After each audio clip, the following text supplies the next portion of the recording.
Graça e paz, igreja. Amém. Estou muito feliz e muito honrada de estar aqui.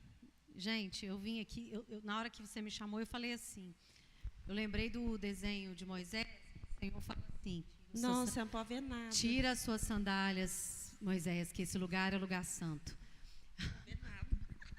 É mentira, gente, é porque eu gosto de ficar descalço para... E como eu tenho uma amiga também gosta, a gente está junta nessa. Amados, mas eu estou muito feliz, muito honrada de estar aqui com vocês para trazer uma palavra. E eu sempre falo que a palavra que chega para nós, para que a gente possa transbordar na vida do outro, sempre nos alcança primeiro. E me sinto muito alegre e muito honrada, porque na verdade eu vim devolver aquilo que eu tenho recebido. Essa comunidade de fé aqui, ela tem possibilitados muitos momentos especiais para mim, para minha família. Então, na verdade, servir aqui na El Shaddai, trazer uma palavra que Deus colocou no meu coração primeiro, e derramar, e isso já é algo que a gente precisa estar atento, porque uma palavra que a gente recebe, em qualquer forma que for, e nos impacta, pode ter certeza, você tem que encontrar um caminho para transbordar. E isso aconteceu comigo. Eu recebi alguns meses atrás uma palavra do Senhor que me impactou e estava me queimando. E aí a Michele falou, Karina, você leva a palavra? Eu falei, agora eu já sei onde eu vou levar essa palavra. E aí eu vim pedindo a Deus para confirmar essa palavra no meu coração, para eu trazer aqui para vocês. E Deus veio confirmando. Então, hoje é um dia de celebração, hoje é um dia de aprendizado e um dia de gratidão. Amém? Então, estamos todos bem aí? Fala um amém aí, só para ver que está todo mundo. Amém, aleluia, glória a Deus. E se eu pudesse dar um nome para a palavra de hoje, seria uma das músicas que o irmão cantou. Que ele fala assim, mesmo diante da morte, eu prefiro ser fiel. Então, se eu pudesse dar um nome para essa mensagem de hoje, é isso. Diante da morte, eu prefiro ser fiel. Guarda isso no seu coração e vamos aí começar uma conversa. Que na verdade essa mensagem de hoje é uma conversa. Se a gente pudesse sentar numa roda, seria até melhor. Mas, irmãos, uma coisa que tem queimado muito no meu coração, e eu não sei como é que é aí para vocês, eu nunca... O que eu percebo? Eu acho que nós nunca vivemos num tempo onde a busca pelo eu, pelo que me importa, as minhas necessidades, o meu brilho, o meu lugar, a minha relevância tem sido tão forte. Eu não sei se vocês percebem, vocês têm percebido isso? Essa busca do eu, o que me importa, o meu lugar, a minha autenticidade, a minha relevância. Nós estamos vivendo num tempo que a busca por aquilo que é importante para nós é muito maior do que aquilo que a gente carrega. E isso é algo que nós precisamos ficar muito atentos. Então, eu fui despertada por essa palavra, porque eu fui uma dessas mulheres procurando o seu próprio brilho, querendo brilhar no mundo, e eu me perdi nesse caminho. Assim como tantas outras que eu conheço, nessa busca, que é uma busca que não é do Senhor, da gente ficar querendo ser, querendo aparecer, e aí entendendo que na verdade eu não tenho luz própria, entendendo na verdade que no fundo eu não tenho brilho próprio. Eu fui lembrada no domingo na mensagem que foi trazida aqui, mais uma vez, que isso é real. E o mais interessante é que a palavra que a Angélica trouxe e que cita João tem a ver exatamente com isso. Porque quando foi lido aqui a mensagem de domingo, a palavra falava sobre João Batista. E naquele momento, na leitura que o José Marcelo, gente, eu sou péssima com o nome, né? Tá. Que o irmão José Marcelo ministrou lindamente, falava de João Batista, sabe o que ele falou? E que saltou aos meus olhos naquela leitura? Que João Batista, ele veio, mas ele não era luz. Ele veio testificar da verdadeira luz. E eu quero falar para você, você e eu não temos luz própria.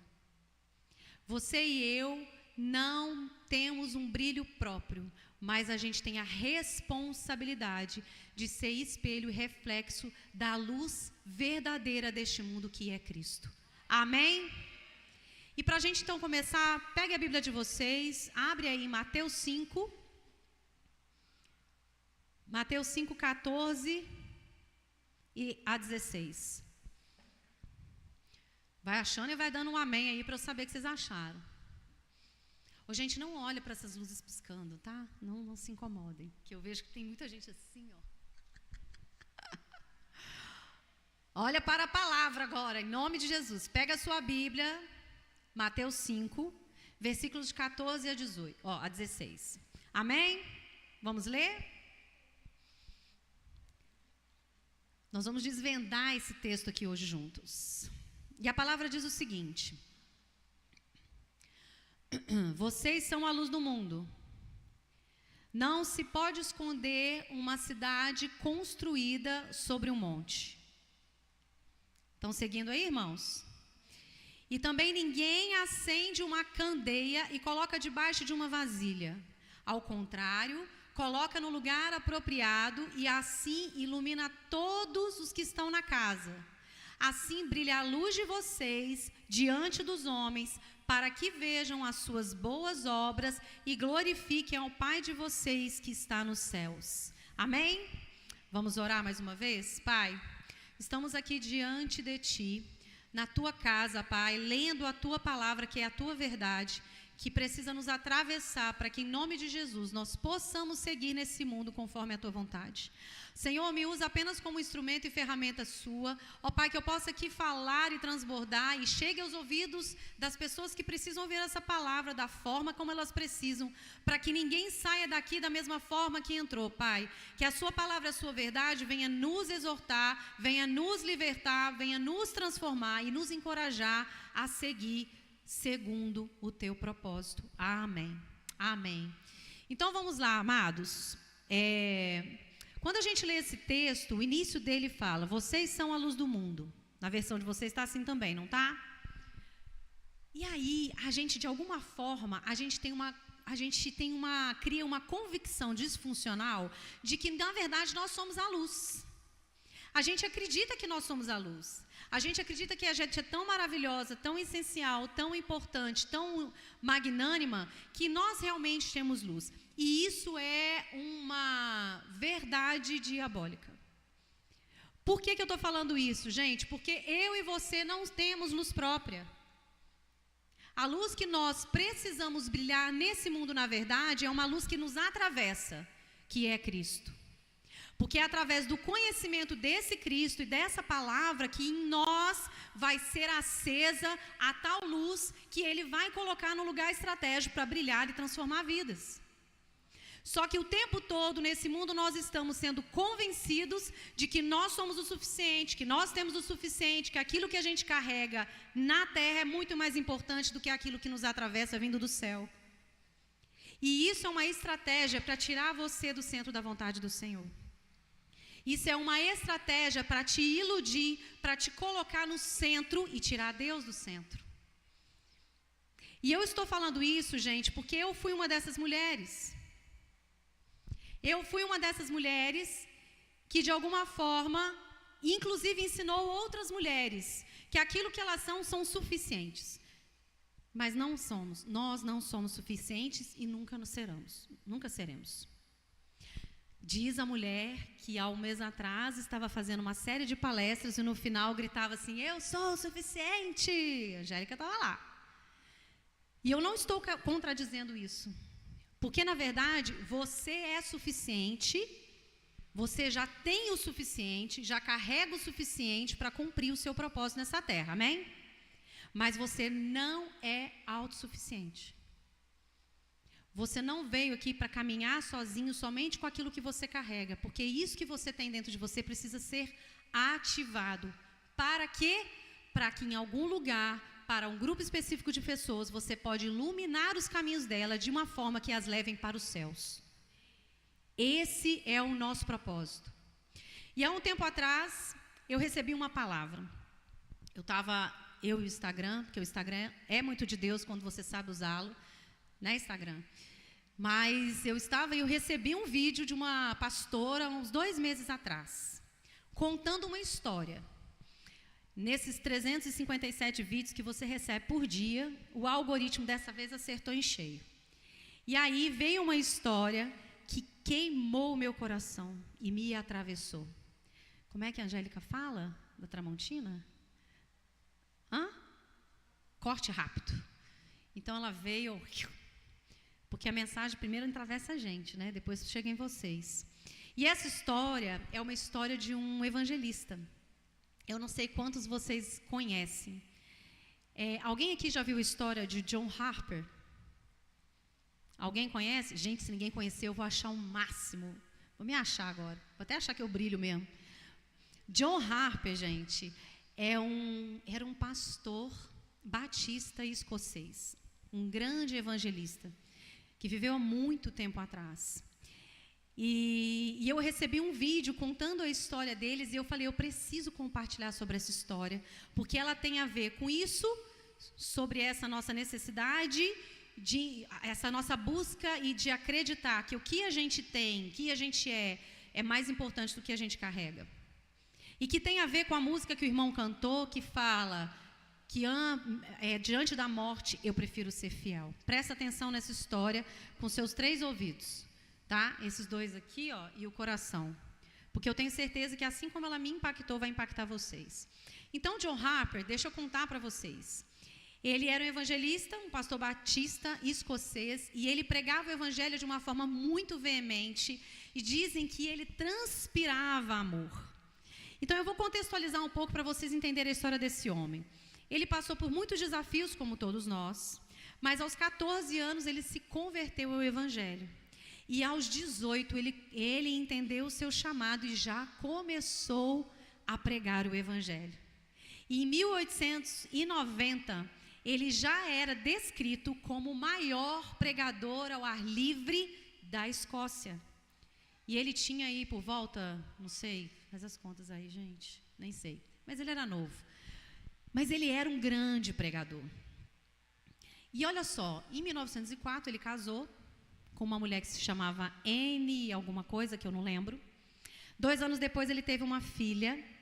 E nesse dia, quando a filha dele nasceu, a mulher dele teve uma complicação no parto por conta da tuberculose e ela veio a falecer 5 dias depois. Então ele ficou viúvo com 30 e poucos anos, com uma menina no colo. E dizem que a angústia e a tristeza dele foi tão profunda, que se fosse talvez você e eu, a gente ficaria imerso muito tempo nisso. Mas ele resolveu aprofundar ainda mais na comunhão com Deus, na oração. E dizem que a pregação dele se tornou mais viva, mais eficiente e ganhou mais almas a partir disso. E olha só que maravilhoso, por conta da forma como ele pregava e da luz que atravessava esse homem e chegava nas outras pessoas, muitas almas eram ganhadas o tempo todo. E ele foi chamado para uma igreja em Chicago, uma grande igreja na época, para fazer uma série de reuniões evangelísticas, pura e simples, falar sobre o evangelho. E foi tão maravilhoso que, em vez de 3 semanas, ele ficou 3 meses. E depois ele voltou para Londres, para a casa dele. Sabe o que aconteceu? Logo depois, a igreja chamou de novo ele para voltar.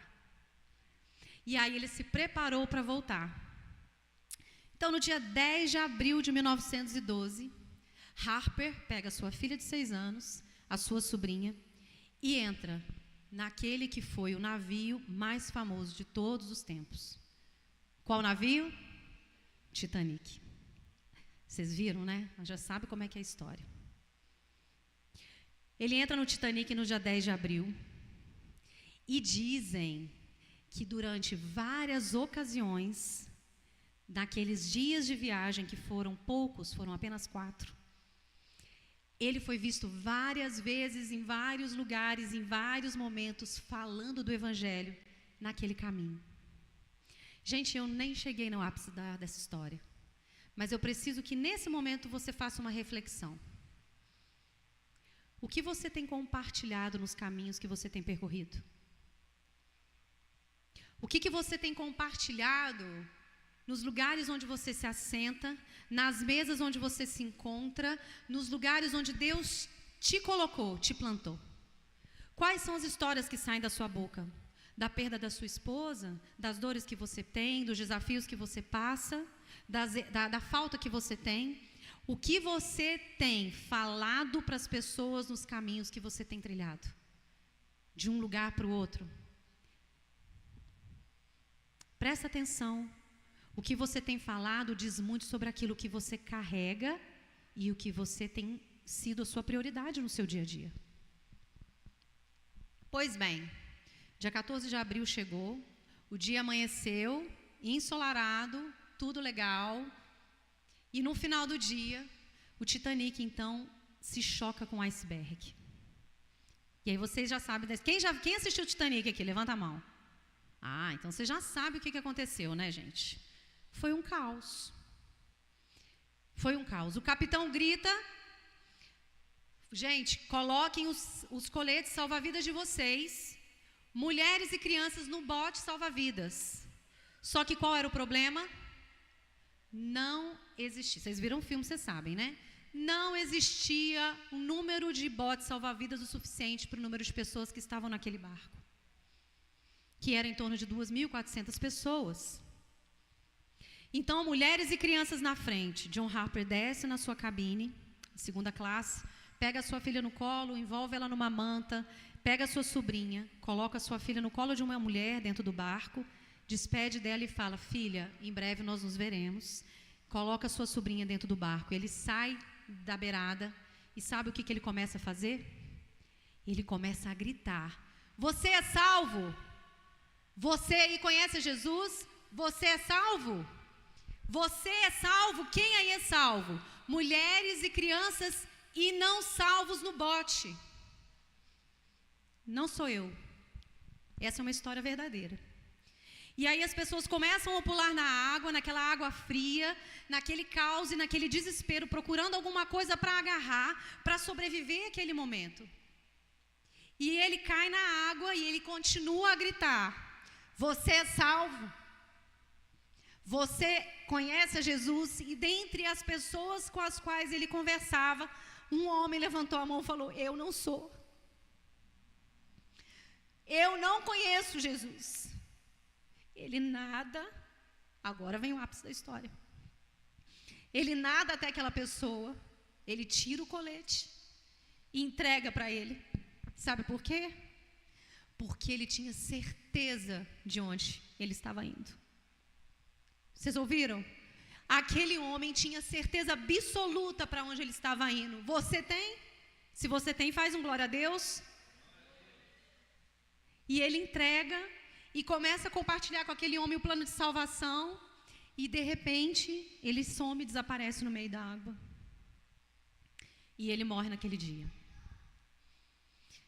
5 anos depois, e aí que é maravilhoso, eles fazem um encontro de todos os sobreviventes do Titanic. E dentre todas as pessoas que sobreviveram, um homem levanta a mão e fala assim: eu sou o último convertido de John Harper. Vocês entenderam agora a mensagem? Existe um folheto ainda. I was John Harper last convert, um negócio assim. Livros, filmes. Depois vocês procuram vídeos que tem muito sobre ele. Eu sou o último convertido de John Harper. Presta atenção numa coisa. Você pode ser a última oportunidade de alguém conhecer a Cristo. Está muito quieto. Vou fazer igual os pastores dessa igreja. Vou repetir que eu acho que vocês não entenderam. Você pode ser a última oportunidade de alguém ser salvo. Somente essa mensagem, gente, já seria o suficiente. Deveria mudar radicalmente como a gente vive a nossa vida. Saber que em qualquer momento a sua fala, o seu comportamento, o seu gesto, a forma como você vive os seus dias, aquilo que você costuma fazer na sua casa, no Instagram ou qualquer outro lugar, pode ser a última oportunidade de alguém ouvir o Evangelho. E você está preocupado em ser relevante. Você e eu estamos preocupados em termos seguidores. Você e eu estamos preocupados em sermos reconhecidos, em ter uma coisa, em viver um sonho, de nos vestirmos de tal forma. O que você fala e você faz nos lugares onde Deus te plantou. Amados, isso é tão sério. Eu tenho aprendido uma coisa no meu tempo de trabalho. Eu tenho mais ou menos uns 8 anos que eu trabalho eu sou treinadora comportamental e hoje eu atuo como mentora de mulheres, com foco em carreira e negócio com propósito. Eu tenho uma comunidade que são mulheres que estão buscando a viver de propósito, no centro da vontade do Senhor, porque entenderam que não existe nada fora do chamado e do centro da vontade do Senhor. E parte disso aponta que a gente precisa entender que o ID não se cumpre só na igreja. O nosso ID não se cumpre só aqui. Ele se cumpre em todo o tempo. Abre sua Bíblia, por favor. 2 Coríntios. Não, 1 Coríntios 10, 31. Abre aí.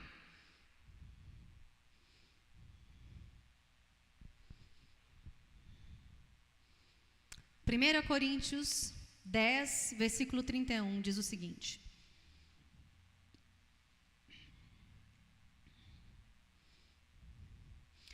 Quer comais, quer bebais, ou façais qualquer outra coisa, façam tudo como para o Senhor.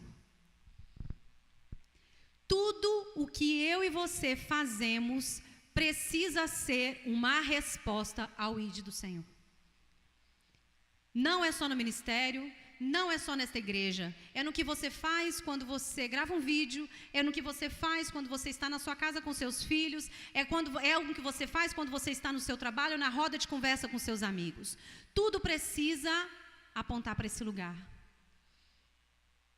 Então, nesse tempo de treinamento e falando com as mulheres, eu de verdade acredito que os nossos negócios e aquilo que a gente faz profissionalmente também precisa responder esse ID.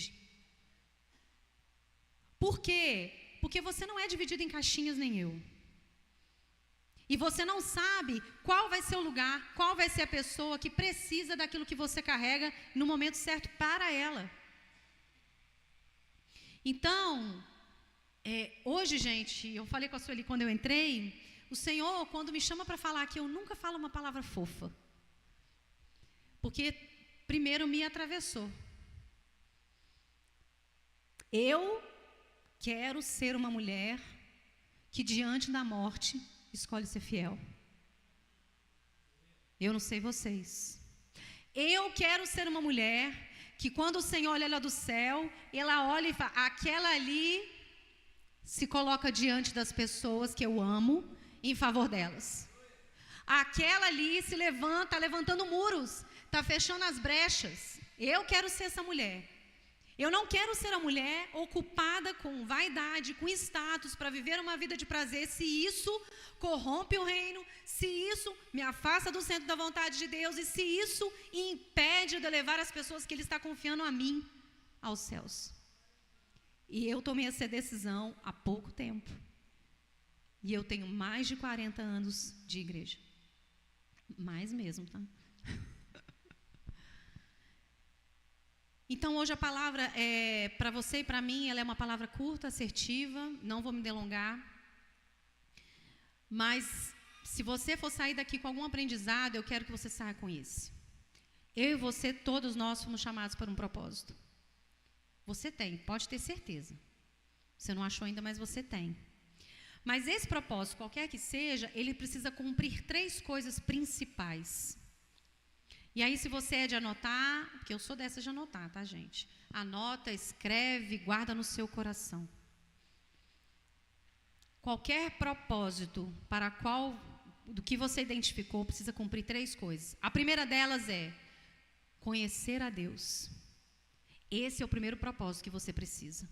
Você precisa conhecer a Deus. Precisa conhecer a Deus, inclusive, para saber quem você é.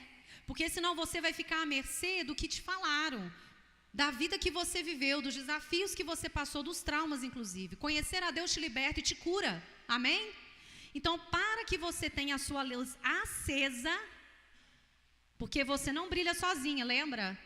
Você é acesa pela luz que atravessa. Para você ser acesa e ativada, você precisa conhecer a Deus. Primeiro, então, para entender quem você é, para você identificar o seu chamado, para você ser reflexo da luz verdadeira nesse mundo.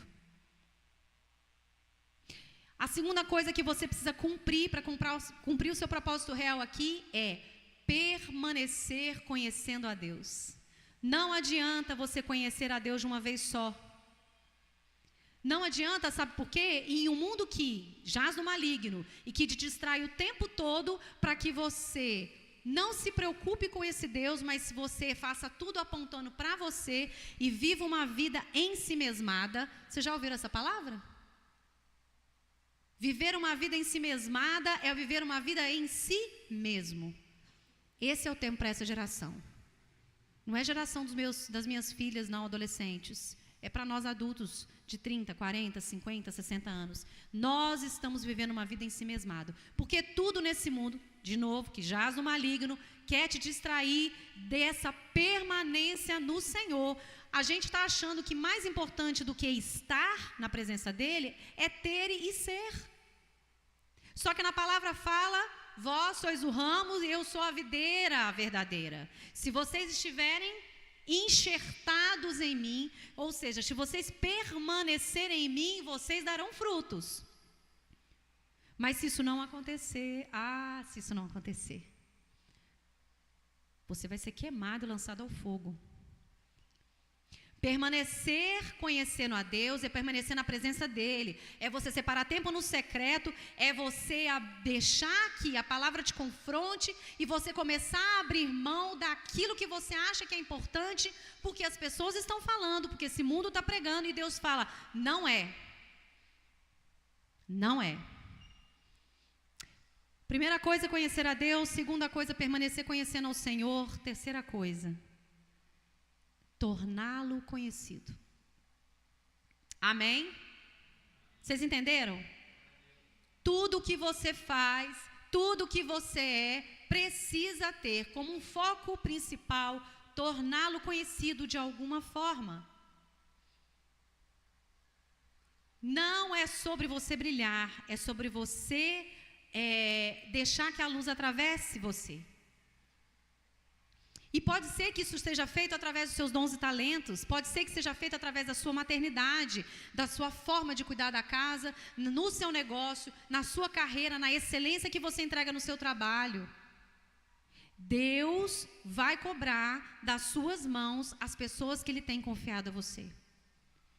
Porque Ele quer saber se aquilo que você está sendo e fazendo está tornando Ele conhecido. Então eu quero te dizer, queridos, que se vocês cumprem esses três, quem é que cumpre esses três? Quem é que está buscando cumprir esses três? Amém. Tá tudo bem, gente, porque vocês vão fazer isso até o dia da morte de vocês. Mas se você está cumprindo esses três, vocês estão no caminho certo. E aí a gente volta lá no versículo inicial, que fala o seguinte: vocês são a luz desse mundo. Vou voltar lá para a gente ler de novo. Vocês são a luz desse mundo. Presta atenção agora. Não se pode esconder uma cidade sobre um monte. Olha essa parte. E também ninguém acende uma candeia e coloca debaixo de uma vasilha. Presta atenção. Depois que você conhecer a Deus e estiver permanecendo conhecido, se você já tem um chamado, se você sabe quem você sabe os seus dons e talentos, Deus já te ativou, não pode mais ficar debaixo de uma escondido. Não pode. Se o Senhor já revelou para você algo, se você já sabe os seus talentos e dons, você precisa usá-los para torná-lo conhecido. E aí, o que Ele faz com essa pessoa que Ele acendeu o brilho? Ele coloca num lugar estratégico para que a luz dela brilhe e ela ilumine todos os da casa e eles vejam as boas obras dela para a glória de quem? Amém. Então, se você está cumprindo essas 3 coisas, você será essa luz acesa no lugar estratégico, pode ter certeza. E as pessoas que o Senhor tem para você, confiadas a você, elas vão ser impactadas com o seu brilho. Pode ter certeza. Pode estar parecendo difícil agora, mas vai acontecer. Agora, se você não está buscando, se aquilo que você faz, a forma como você é, como você se veste, como você fala, a forma que você se comporta, está sempre apontando para aquilo que você quer, nos prazeres desse mundo, e não atinge, não está sendo. E aqui eu preciso falar algo muito, muito, muito importante. Deus vai mostrar para você, se você permitir ser confrontado pela palavra, as coisas que você precisa ajustar para ser essa luz que Ele vai colocar em lugar estratégico. E aquilo que Ele vai me falar, nem sempre é aquilo que Ele vai te falar. Esteja atento. Mas olhe os frutos. A Angélica trouxe aqui a palavra. Senhor, você é esse? Veja os frutos. Quais são os frutos da vida de vocês? Estão apontando para o céu? Ou não? A luz que há em nós vem de Cristo Jesus. Que a gente possa ser espelho, que a gente possa refletir essa luz, que é a luz do mundo, em todos os lugares que nós estivermos. E, para encerrar, eu preciso falar uma coisa com vocês. Talvez, presta atenção, talvez você não precise, você e eu, né? A gente não precisa tirar o nosso colete salva-vidas e morrer para alguém ser salvo. Mas a pergunta que eu quero que você faça é: se fosse necessário, você o faria? Se for necessário desapegar de alguma coisa, abrir mão, qual é o colete que você precisa abrir mão para dar a salvação para outra pessoa? Então saia daqui com esse questionamento hoje. O Senhor quer brilhar através de você. E Ele quer fazer com que você seja essa luz acesa no lugar estratégico. Mas Ele vai olhar, sondar e verificar a fidelidade do seu coração para entender se você vai ser esse homem, essa mulher. Que Deus abençoe vocês e que essa palavra faça como tem feito comigo. Não volte vazia. E que vocês, a partir de hoje, escolham ser aquele que grita: ei, você é salvo? Você conhece a Jesus Cristo? Não? Toma o meu colete. Deus abençoe.